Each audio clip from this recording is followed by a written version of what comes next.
Muy buenas noches Mwiriwe a neza todos los hermanos bene reunidos data allá en mwese mukoraniye Matamoros hariya muri Matamoros y a todos los que han ido de ndetse Reynosa, n'abantu mwese mwagiyeyo muvuye muri al Reynosa, reverendo David Palacio Revera y David los que van Palacio con él, que fueron n'abajanye con él, nawe abari kumwe el nawe cual me bajanye nawe estuvo aribo llamando en esta tarde, bariko barampamagara kuri uno que iba muhingamo camino a Matamoros ambwira ko ari mu nzira aja para esta Matamoros actividad que tienen de muri kite compañerismo con los gikorane hermanos. bafise c'ukuyaga ahí hamwe en na ese bene lugar. data mwakiriya Y kibanza le platicaba también kandi en ese momentito que twanayaze hablamos, muri ako me kanya gato recordaba twavuganye anyibutsa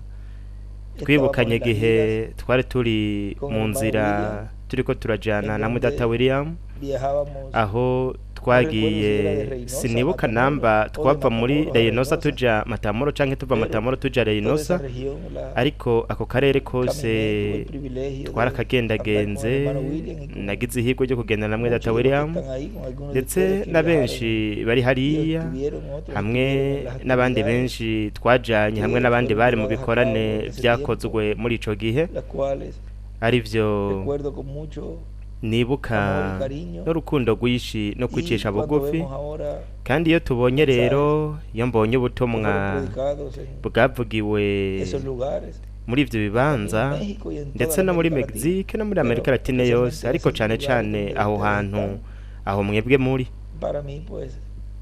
me kuri trae jewe buenos y lindos binzanira recuerdos binyibutsa ikintu de ciza ese cane, tiempo que estuvimos binyibutsa compartiendo kirya gihe personalmente aho twariko en esos viajes turasabikanya con el ángel del ndahibereye Señor, muri zirya ngendo hamwe n'amarayika y w'umwami, kandi pronto vuba estaremos nuevamente n'ubundi juntos tuzokongera tube disfrutando de las kumwe bendiciones que Dios tiene, tunezerezwa tenga n'imigisha en ese Imana tiempo, ifise muri kino luego que gihe seamos nyuma transformados, y'uko los tuzoba cuales twahinduwe, son promesas ariyo que ari Él amasezerano realizó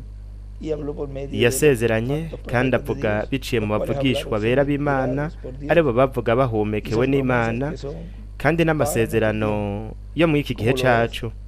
la nk'uko resurrección, la transformación y biri la cena de las bodas del umuzuko no Cordero guhindurwa hamwe n'amazimano y'ubukwe y bw'umwagazi la w'intama, cena de las bodas del Cordero. kandi amazimano y'ubukwe Allí bw'umwagazi w'intama aho disfrutando de esa gran tuzoba cena turiko que ha sido twigina ayo preparada mazimano adasanzwe para nosotros, yateguriwe y luego twebwe, hanyuma regresaremos a la tierra tuzogaruka ku isi para estar en la luna kugira de ngo miel tube mu kwezi por kwa el buki milenio mu y luego kimpumbi, hanyuma por la eternidad. n'ibihe O bidashira, sea que siempre ni nos ukuvuga yuko buri estaremos gihe viendo. tuzokwama tubonana.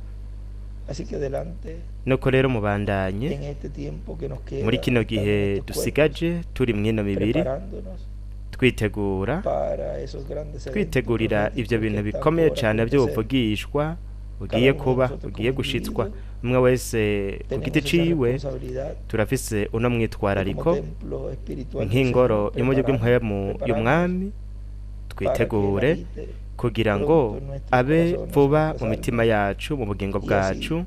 toda nuko esa bityo palabra encarnada rino jambo en nuestras ryose vidas, ryambaye umubiri alrededor mu de buzima ella bwacu, ocurra nuko nuestra kuri iryo jambo nyene adopción, hace nuestra haba transformación. kuragwa mu mwuzuro, guhindurwa Este kwacu. tiempo Kino gihe aprovechen lo más posible mugikoreshe porque no se va a neza volver a kuko repetir. Ya ntikizokwisubiramo. luego de este Hanyuma tiempo que ya es kino gihe el tiempo arico de gihe enseñanza bajo carpa, c'inyigisho zo luego mw'ihema, lo próximo es resurrección hanyuma y rapto. igikurikira n'umuzuko hamwe no Resurrección y kunyakugwa. esos 30, 40 días que Umuzuko estaremos aquí, que nk'irya son minsi 30 na 40 tuzoba turi ngaha, cuerpo y luego n'utusi duke cane el rapto. turiko twimenyereza uno O sea mubiri, que hanyuma tuje es un tunyakugwa. tiempo Ni ukuvuga yuko en el cual ari igihe Dios está aho obrando en medio de su Imana iglesia iriko irakorera para mu ishengero prepararnos ryayo para kugira ngo que iritegure, así esté lista kugira ngo para bityo recibir ribe a ryiteguriye esa gran visita ukwakira uko que kugendererwa gukomeye ya ellos cane. dijeron Hari bo que bo bamaze vendrán kuvuga en medio yuko nuestro bazoza hagati muri y twebwe comerán también. kandi Dice que bazonafungura. comerán. Baravuze yuko Tomarán cuerpo y bazofungura, comeremos. ati Dijeron tuzofata al umubiri Abraham. tuzoronka Así que tuzotora umubiri grandes hanyuma turye, niko cosas babwiye mwe Dios data Branham. Nuko estará rero ibintu haciendo en bikomeye medio de su cane iglesia Imana igiye luego de kubikorera este hagati mu tiempo ishengero de ryayo, preparación. nyuma yo muri iki Así que, gihe amigos y cyo kwitegura hermanos, nuko aquí en rero Matamoros, bagenzi los bene días de data esta noche, mukoraniye hariya muri Matamoro muri iri este es joro el tiempo más iki nico glorioso gihe c'ubwiza de todos cane los tiempos, kurusha ibindi bihe el byose tiempo más grande, igihe gikomeye el cane tiempo en igihe donde muchos profetas aho abavugishwa benshi n'abagororotsi bipfuje kubona y bipfuje solo kubamwo miraron de lejos, gusa bakira aba bari kure y nosotros natwe nos ha sido dado este privilegio, twarahawe esta rino bendición que higwe Dios n'uno pensó en mugisha nosotros kuba imana desde yaratwiyumviriye ko antes de la fundación del uhereye mundo, ku visi itararemwa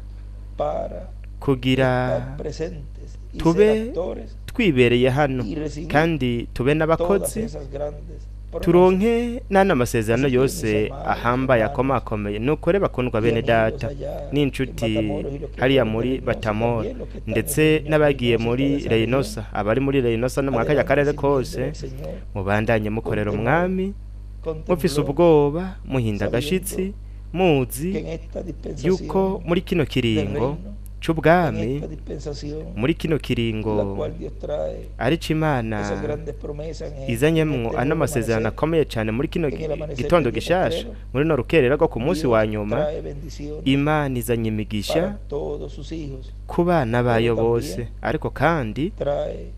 el izanye juicio divino n'ibihano vy'imana sobre este planeta Tierra kuri uno mubumbe y w'isi sobre todos aquellos ndetse no kuri abo bose que han destruido la tierra. basambaguye isi Y bahonyeje isi en una mano está la bendición, kandi en la mu kuboko otra kumwe hari umugisha el juicio divino. mu kundi nako kurimwo ibihano vy'imana las bendiciones tugumbire y imigisha estemos preparados para kandi recibirlas, twitegure para irnos twitegure de aquí, kugira ngo porque tugironke no queremos tuve hano quedarnos aquí. kuko ntidushaka Queremos kuguma estar ngaha pronto turashaka en la ko cena de vuba las bodas del tuba mu Cordero. mazimano y'ubukwe bw'umwagazi w'intama Dios les bendiga, imana Dios ibahezagire les guarde, continúen imana pasando ibarinde una mubandanye noche mugira ijoro llena de grandes ryuzuye bendiciones. imigisha myinshi